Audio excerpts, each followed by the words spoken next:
샬롬, 이동춘 목사입니다. 오늘도 여러분의 삶이 주님의 평안으로 가득하시길 기원하며 하나님의 말씀을 나누겠습니다. 오늘 주시는 말씀은 시편 119편 1절로부터 8절의 말씀입니다. 행위가 온전하여 여호와의 율법을 따라 행하는 자들은 복이 있으며 여호와의 증거들을 지키고 전심으로 여호와를 구하는 자는 복이 있도다. 참으로 그들은 불의를 행하지 아니하고 주의 도를 행하는도다. 주께서 명령하사 주의 법도를 잘 지키게 하셨나이다. 내 길을 굳게 정하사 주의 율례를 지키게 하소서. 내가 주의 모든 계명에 주의할 때에는 부끄럽지 아니하리이다. 내가 주의 의로운 판단을 배울 때에는 정직한 마음으로 주께 감사하리이다. 내가 주의 율례들을 지키오리니 나를 아주 버리지 마옵소서. 아멘. 시편 119편 1절로부터 8절 말씀을 본문으로 어떤 인생이 복된 인생일까? 라는 제목으로 말씀을 나누도록 하겠습니다. 대개가 복받았어 라는 말을 듣고 싶어 합니다. 그리고 인생을 돌아보며 복된 인생이었어 라는 말을 하고 싶어 합니다. 어떻게 살면 이런 말을 듣고 살 수 있을까요? 어떻게 하면 이런 말을 하게 될 수 있을까요? 열심히 성실하게 살면 될까요? 남에게 피해 주지 않고 정직하게 살면 될까요? 그래서 출세하고 돈 많이 벌고 자식들 잘 되게 하면 될까요? 틀린 말은 아닌데 정답은 아닙니다. 정답은 1절과 2절입니다. 행위가 온전하여 여호와의 율법을 따라 행하는 자들은 복이 있으며 여호와의 증거들을 지키고 전심으로 여호와를 구하는 자는 복이 있도다. 복된 인생은 하나님의 말씀대로 사는 인생입니다.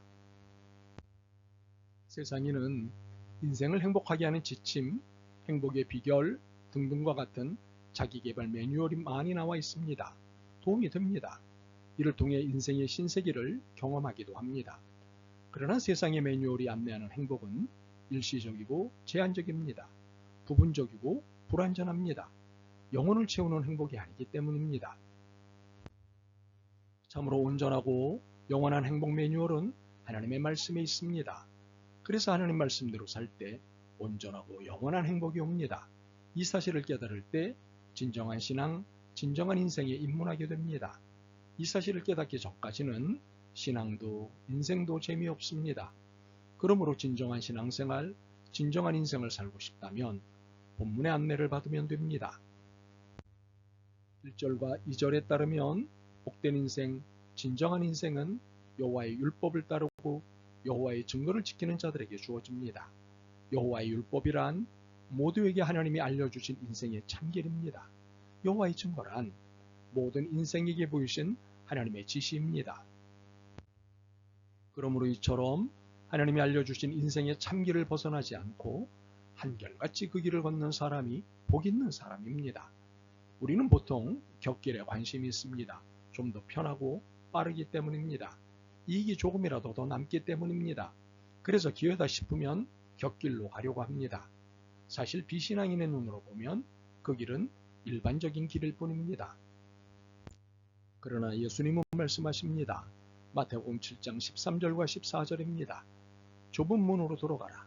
멸망으로 인도하는 문은 크고 그 길이 넓고 그리로 들어가는 자가 많고 생명으로 인도하는 문은 좁고 길이 협착하여 찾는 자가 적음이라.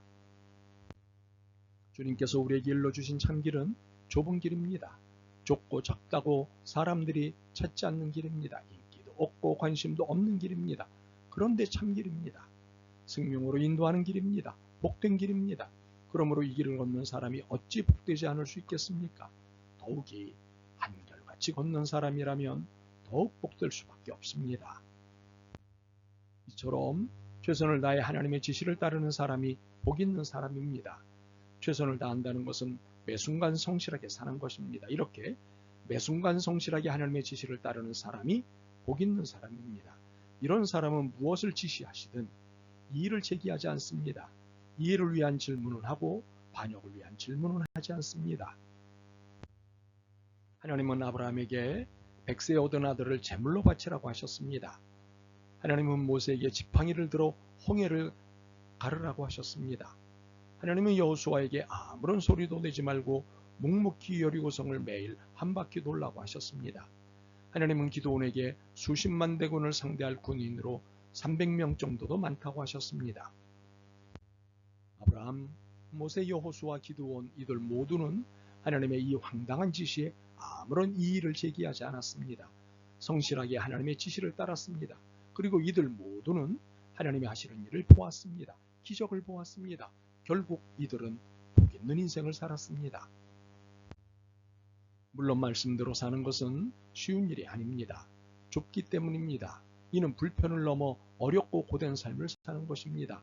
더욱이 우리는 격길을 가고자 하는 죄성을 지니고 있기 때문에 주님이 지시하신 길은 참길이지만 결코 쉽게 순종하지 못합니다.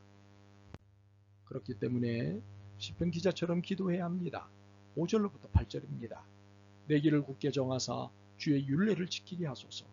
내가 주의 모든 계명에 주의할 때에는 부끄럽지 아니하리이다. 내가 주의 의로운 판단을 배울 때에는 정직한 마음으로 주께 감사하리이다. 내가 주의 율례들을 지키오리니 나를 아주 버리지 마옵소서. 무엇보다도 우리의 길을 굳고 탄탄하게 해달라고 기도해야 합니다.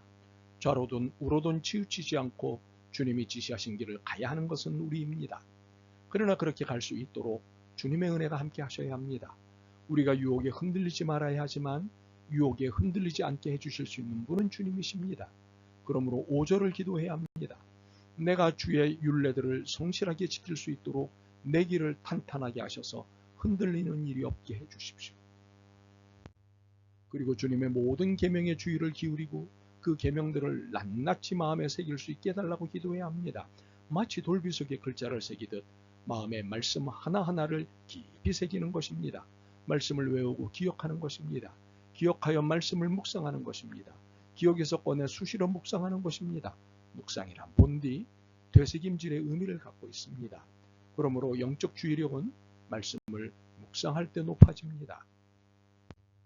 이렇게 말씀대로 살 수 있게 삶을 단단히 붙잡아 주시고 지시하신 말씀들을 기억하여 수시로 묵상할 때 우리의 삶은 부끄러움을 당하지 않습니다.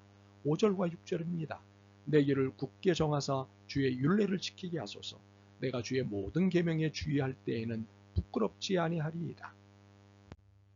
누구에게도 부끄럽지 않는 인생이라면 그 인생이 진정 복된 인생입니다.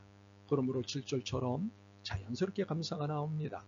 내가 주의 의로운 판단을 배울 때에는 정직한 마음으로 주께 감사하리이다.